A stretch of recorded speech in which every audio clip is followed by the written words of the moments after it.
मजे आए हैं।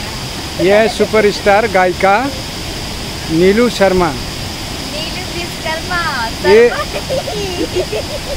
ये राजदरी में रहती है, राजदरी को हिलाती रहती है। राजगढ़ में रहते हैं हम। राजगढ़? हाँ राजगढ़, पटेल नगर। राजगढ़ पटेल नगर। ये है रोमा विश्वकर्मा। हाँ रोमा विश्वकर्मा। इधर देखिए रोमा विश्वकर्मा। ये रोमा विश्वकर्मा बहुत खतरनाक है। क्या कर दिए आपको? इधर बह रहा है झरना, जो हम सब गाने के लिए आए हैं, लेकिन आवाज आ रही है झरने की ज्यादा। ये झरना देखिए, झरना के साथ दो हीरोइन है। एक है हीरोइन नहीं है इधर। ये है रोमा विश्वकर्मा और ये है नीलू विश्वकर्मा। देखिए हीरोइन बने नहीं है, बनना चाहती, लेकिन आप सब बना ही नहीं रहे। पता नहीं झरने के साथ कितना ब्यूटीफुल लग रही है। आज ही इनको फ्लाइट पकड़ा है मुंबई का।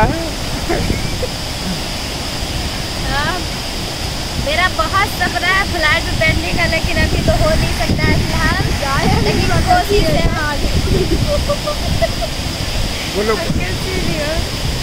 अब क्या बोलना है? बोलो। यही है कि हम सब गाना गा रहे हैं, हम सब का गाने को पसंद कीजिए और अच्छे से सुनिए, बहुत प्यार दीजिए। जैसे सबको आगे बढ़ाते हैं ऐसे हम सबको भी आगे बढ़ाइए, यही उम्मीद है आप सबसे। और कुछ नहीं। और रुमाल से कुछ पूछ लीजिए, क्या कहना चाहते हैं? नहीं क्या हम बोले? कुछ भी एक दो बस थोड़ा शर्मा गई है। हम भी पहले बहुत शर्माते थे। थोड़ा सही हो रहा है तो बस वो भी ऐसे ही सही हो जाएंगे। अब कुछ बोलना है? बोलो। आज के लिए टाटा, बाय बाय।